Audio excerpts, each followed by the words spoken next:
Hello mga boss, kumusta? So ngayong araw ay itutuloy na natin yung restoration ni RXT. So aayusin na natin yung gas tank at yung side cover natin. Ito yung gas tank natin. Hindi na original yung pintura. Ayan, napalitan na rin. Tapos yung problema nito, meron siyang butas sa part na to. Ayan. Pero yung loob maganda naman. Hindi naman ganun kalala. Tapos guys, ito naman yung mga side cover natin. Ito yung sa may right side. Itong right side maganda. Pwede pang i-repaint.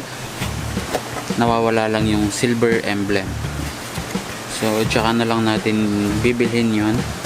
Kasi napakamahal nun sa ngayon napakamahal. Itong sa left side ay papalitan ko na kasi malaki yung basag. Ayan, basag sa part na to. Pati yung dito sa ilalim basag na rin. Ayan, bumili ako ng bagong left side cover para rin makuha ko yung original na paint at maipakopya ko sa paint center. So ayan guys, ang una natin gagawin, strip ko muna yung paint ng tank para ma-check din natin yung ibang part kung may manipis na part na dahil sa kalawang. So ayan, okay, itong gas tank natin mukhang namasilya na sa part na to. Mapapansin mo siya, hindi pantay yung pagkapatag ng masilya. Ayan, tanggalin ko muna pala tong sticker.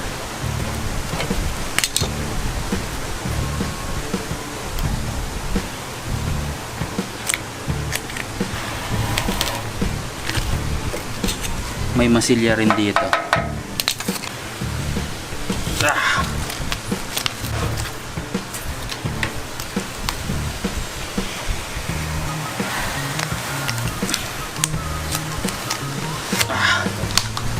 Okay, gagamitan ko ulit siya ng Strip-Sol.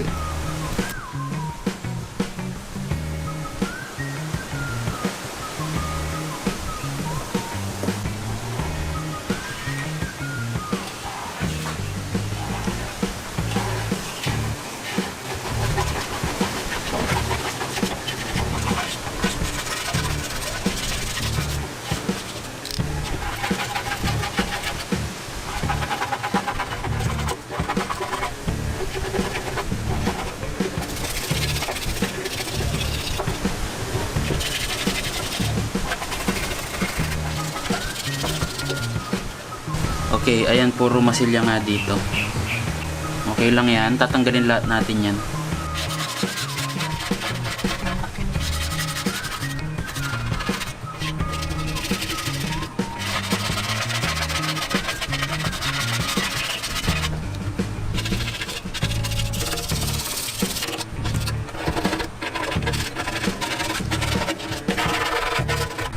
So halos natanggal ko na yung paint sa taas.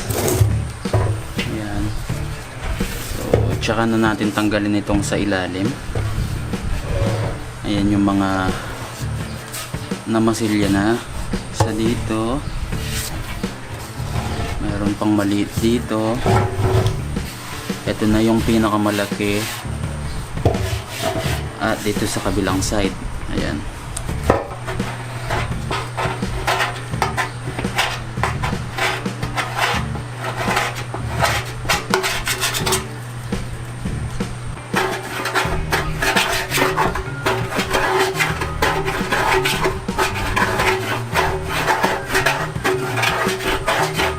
So ayan, no, halos natanggal ko na yung part na to.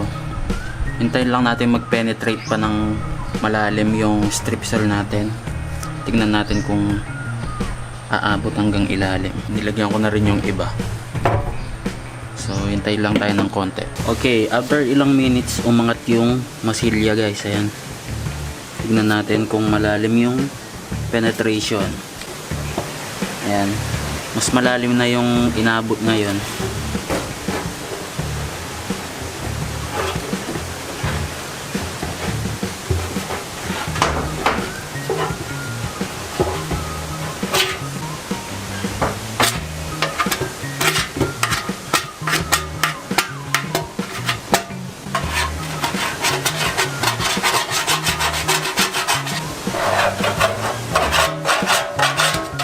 Okay, so natanggal ko na yung masilya niya.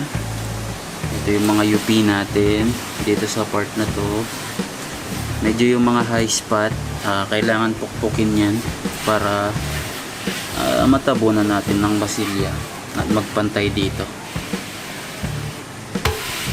Halos wala namang malalang kalawang na nalulusaw pati sa ilalim. Ayan, malinis naman.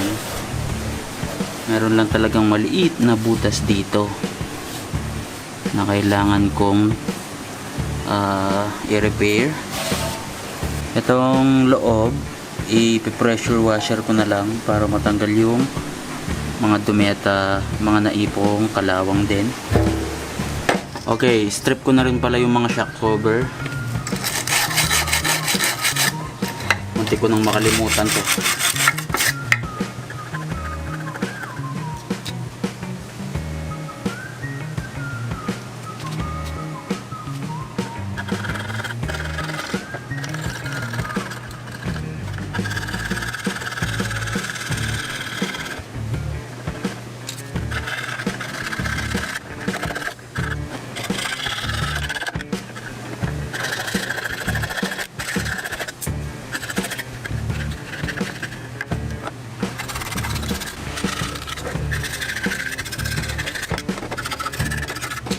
Okay, natapos ka na yung mga shock cover natin.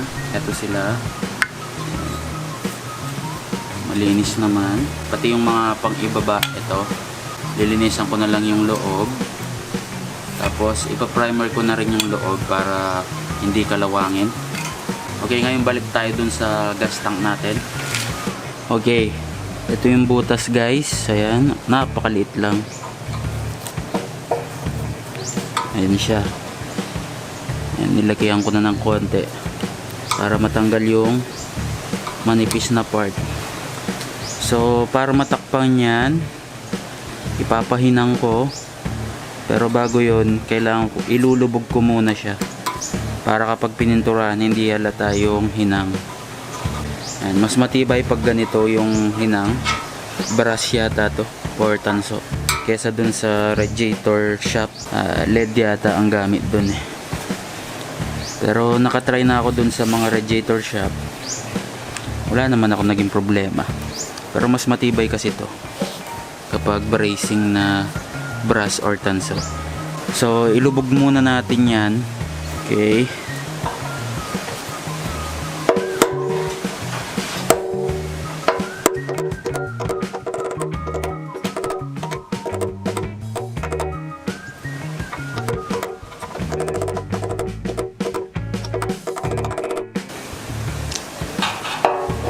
Okay.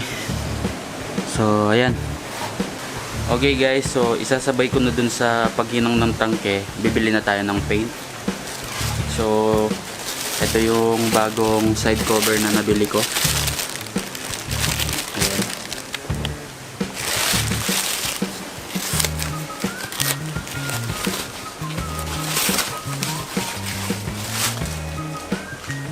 Okay. Ito yung original na kulay. Maple red. Para siyang metallic red. Ayan, parang red mica ganon. Pero ang tunay na pangalan ng kulay niya is maple red. Ayan. So ipapakopy natin to sa paint center. So tara na.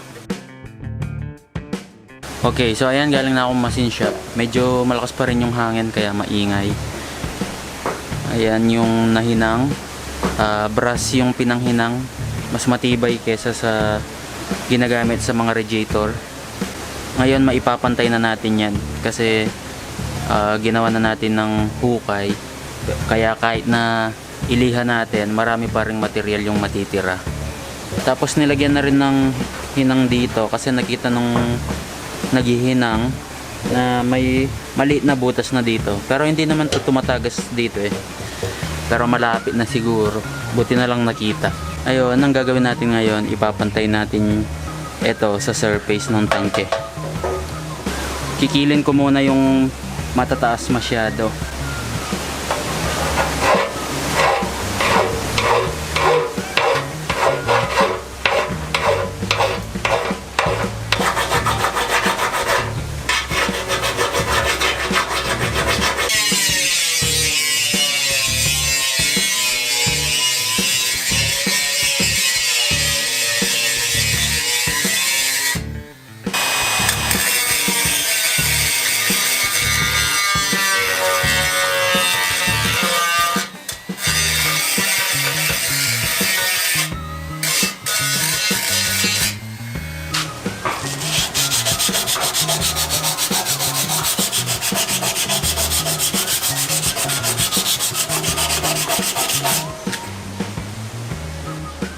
Eto na siya, nalinis na natin. Medyo nagkabula lang doon, pero malayo naman sa butas at hindi naman siya tumatagas. Ayan, kasi yung butas natin nandito. Binaba ko ng konti para malagyan natin ng konting masilya. So ayan. Okay, ito naman yung nabili kong pintura.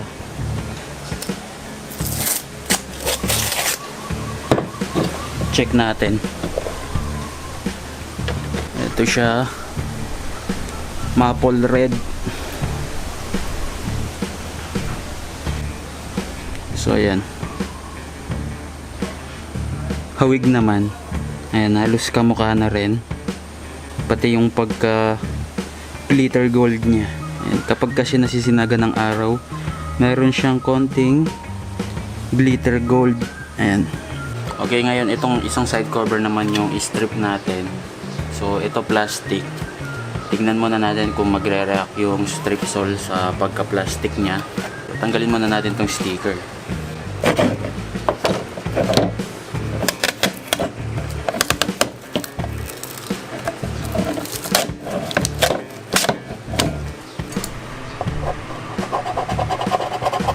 So ayan guys, no, lumalambot pati yung plastic. Kaya ilihan na lang natin para hindi ma-damage yung plastic. Tagal na tong hindi nagagamit, napakarumi na.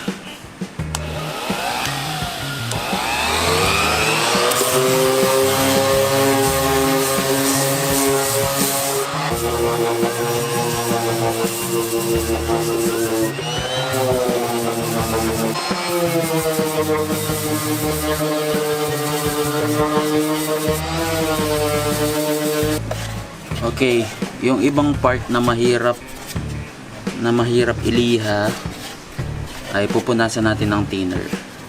So mabilis ang punas lang para hindi masunog yung plastic.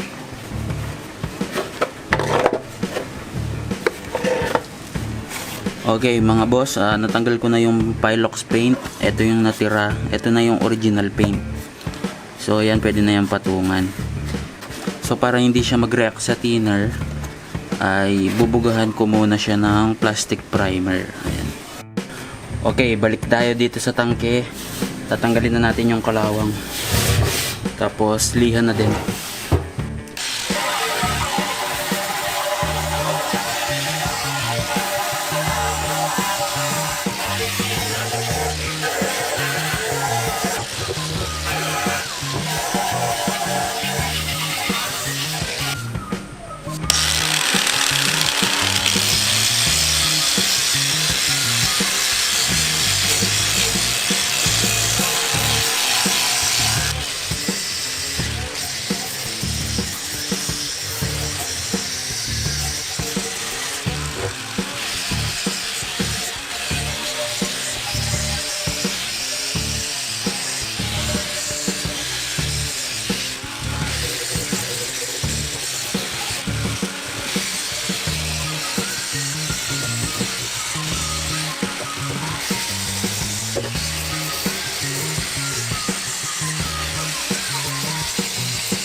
Tapos yung mga matataas na part, ilulubog ulit natin.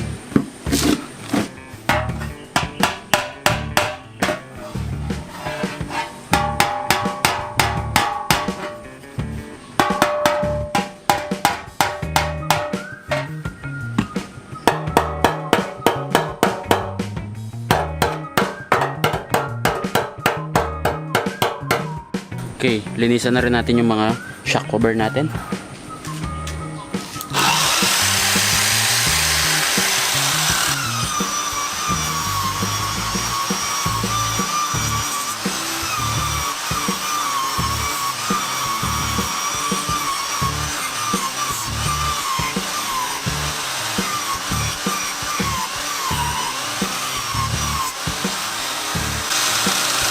Ayan, napakalinis.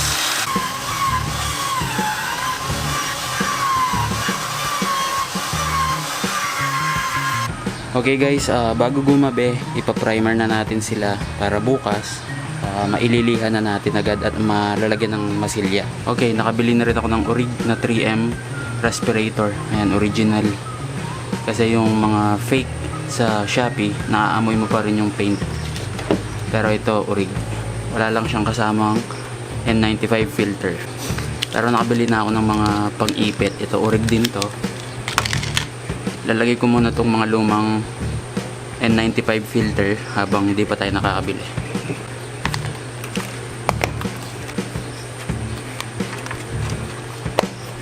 Okay, ang gamit kong primer ngayon, itong Easy Coat Epoxy Primer. So, rekta na to sa bakal. Dun sa side cover, meron din akong plastic primer. Pero, bukas ko na yun ipa-primer. Yung mga bakal muna para hindi kalawangin.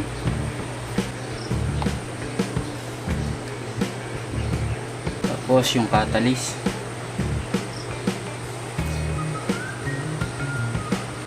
Tapos, thinner.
Okay, tuyo na tong gas tank natin. Pwede na tayo maglagay ng body filler.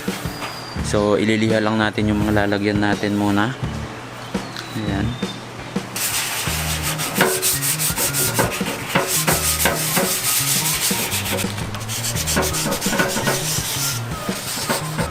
Okay, punasan lang natin ng alcohol. After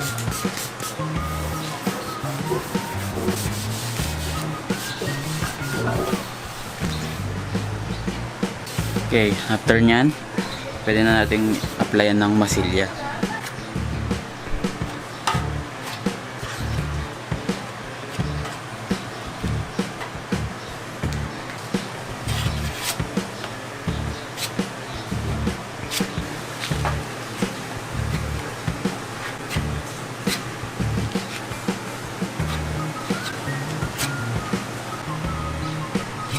Okay, tuyo na yung masilya. Ngayon pwede na natin yung iliha. So gagamitan muna natin ng sander, yung mataas na part, para pumatag agad.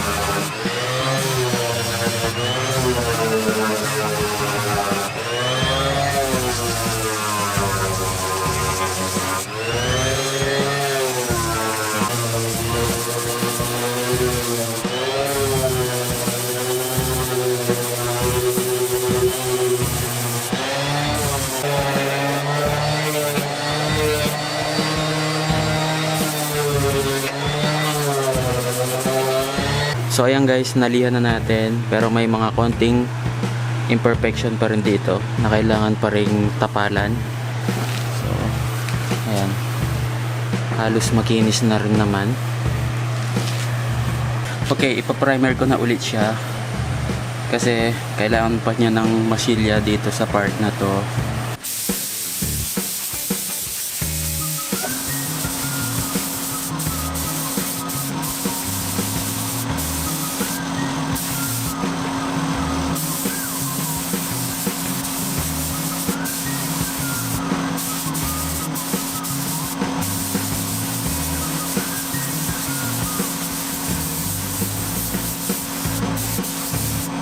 Okay, ipa-plastic primer ko na rin itong side cover natin na isa.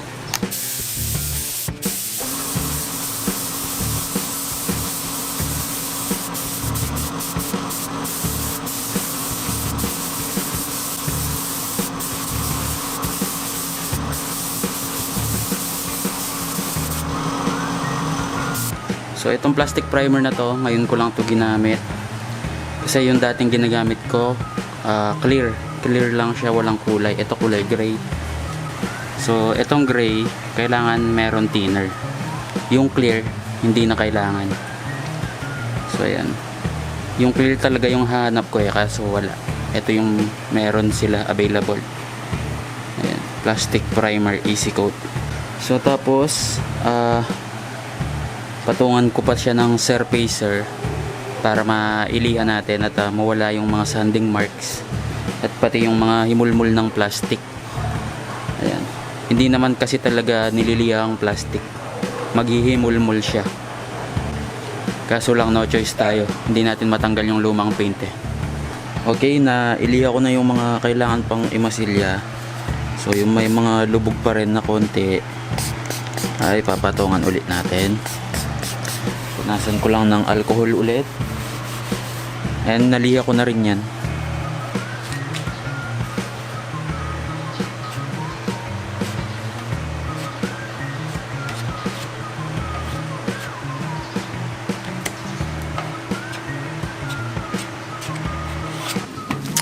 Okay guys, ngayon magwe-wet sanding tayo.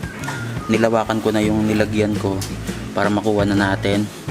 Ayan, pati yung iba nilawakan ko na rin. So tiyagaan na lang na natin sa mano-manong liha. Kasi yung sander ko medyo malalim yung naiiwang marka. So gamit tayo ng 150 grit para mabilis.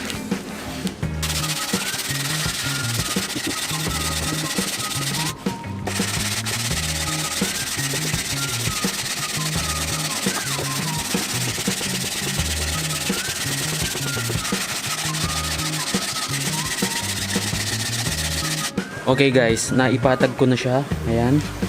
So same process pa rin. Yung mga nakalitaw na bare metal, epoxy primer ulit natin. Tapos papatungan ko siya ng surfacer para matakpan yung mga sanding marks at yung mga malilit na pinhole sa masilya natin. So tapos lihaw ulit.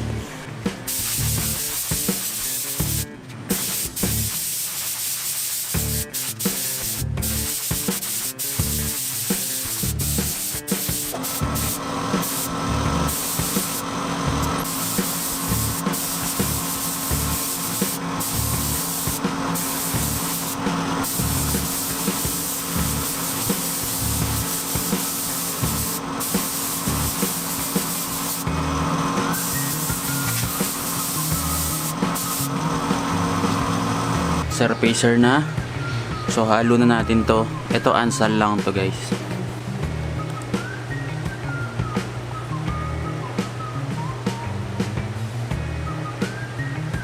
Tapos thinner.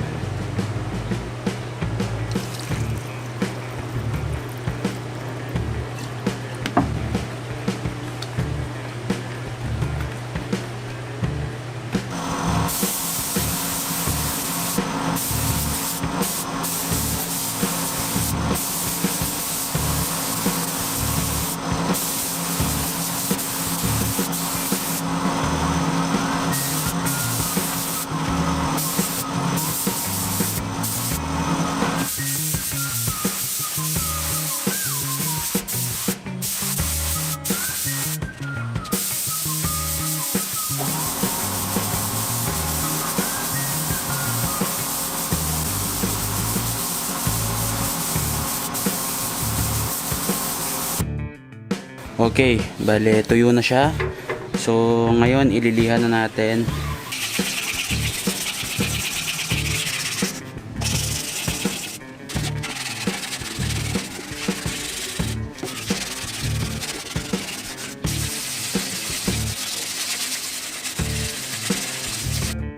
Okay, nailihan na natin.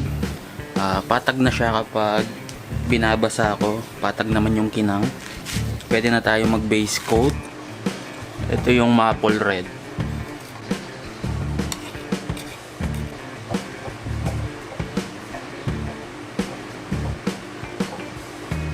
Tapos thinner.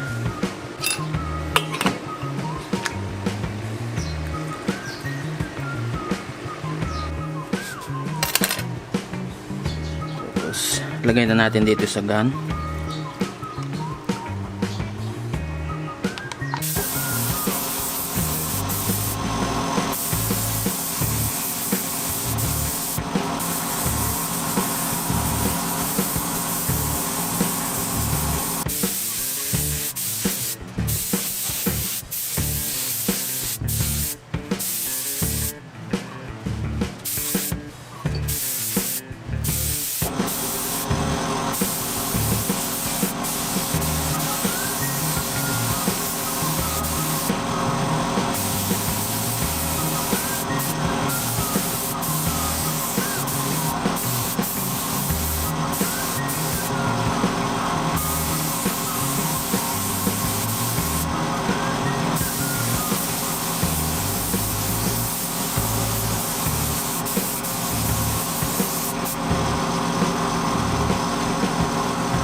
Okay guys, so patutuyuin ulit natin yan kasi lalagyan ko pa siya ng decals. So yung decals natin malaki siya dito. So medyo nagkaroon ako ng problema. Lilitaw pala yung gray na primer na konti. Yung decals natin matatakpan din yung buong yan. So ayan, yun lang yung konting problema natin. Pero kaya naman. Okay guys, so tuyo na ulit yung mga binase coat natin. So ngayon, pwede na nating ilagay yung mga decals, pati yung mga casa markers.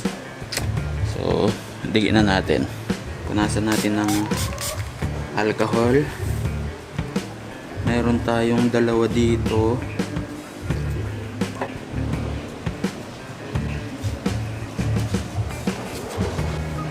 Tapos itong isa.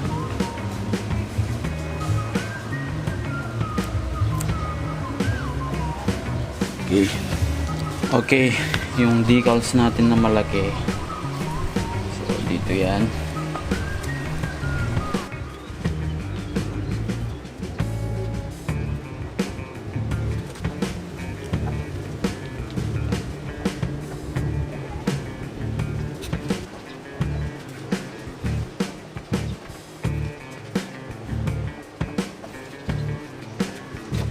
Okay, so nailagay ko na tong isang decals dito sa right side, yung left side naman. Ayan, medyo mahirap nagkaka-bubbles. So ang ginagawa ko, tinutusok ko ng karayom, tapos heat gun, tapos mag-shrink yung bubbles at mawawala yung pinagtusukan. Ayan, kung napansin nyo, ayan, makinis, parang walang pinagtusukan, di ba? Dun sa kabila, itatry natin yung wet application. Gagamit tayo ng tubig at sabon.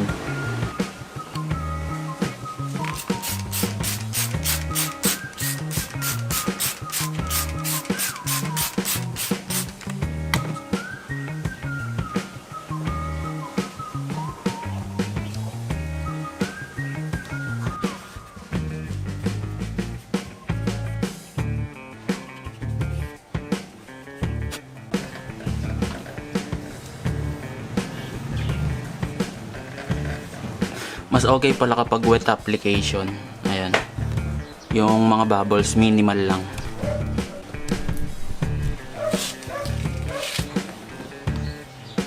Okay, ang next, etong side cover.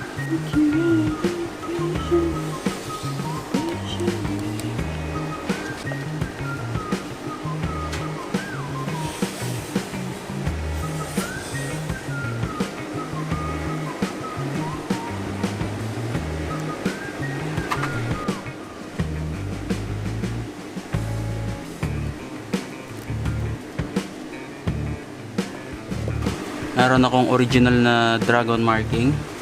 Ito, replacement. Pero itong org, tignan natin kung maganda pa yung dikit. Expired kasi itong mga to eh.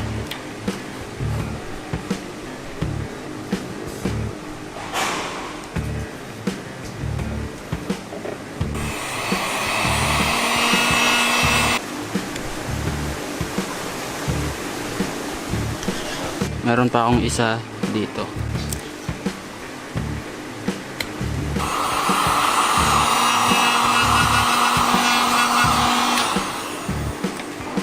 Next.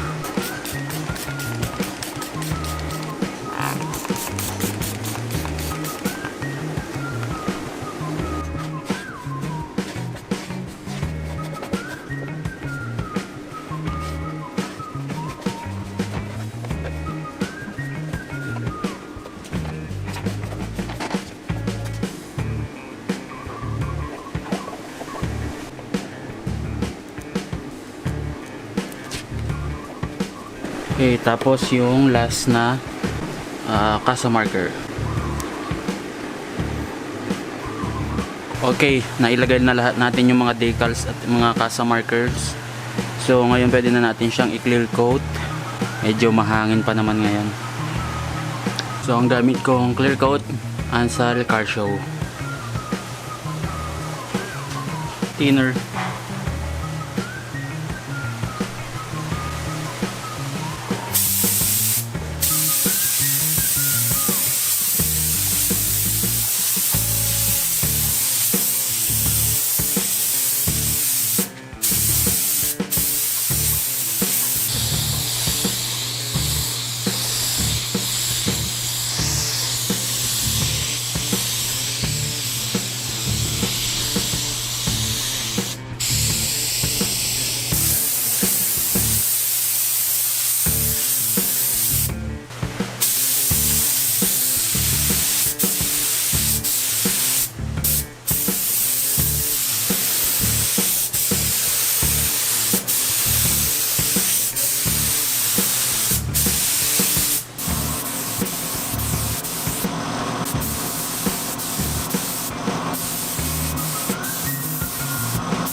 Okay mga boss, natapos na natin i-clear. So papatuyuin ulit natin yan ng isang araw para mahawakan. Sa wakas natapos natin. Maganda naman yung result, makinis naman. May mga konting dumi, which is normal lang naman kasi open area tong pinagpipaint ko. So ayan, pero halos makinis naman lahat. Ito naman yung mga side cover. Napakakinis naman guys, makinis. Ito yung kabila. Okay, tapos na rin itong mga shock cover, makinis na din naman. Itong tangke, ang linis, ang ganda ng mga decals, diba?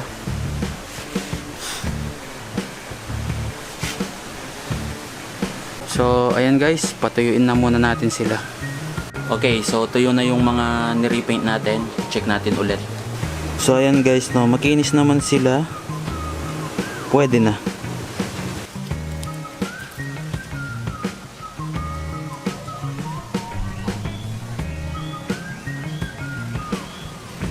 So ayan guys, hanggang dito na lang tong video na to. Ride safe sa inyong lahat.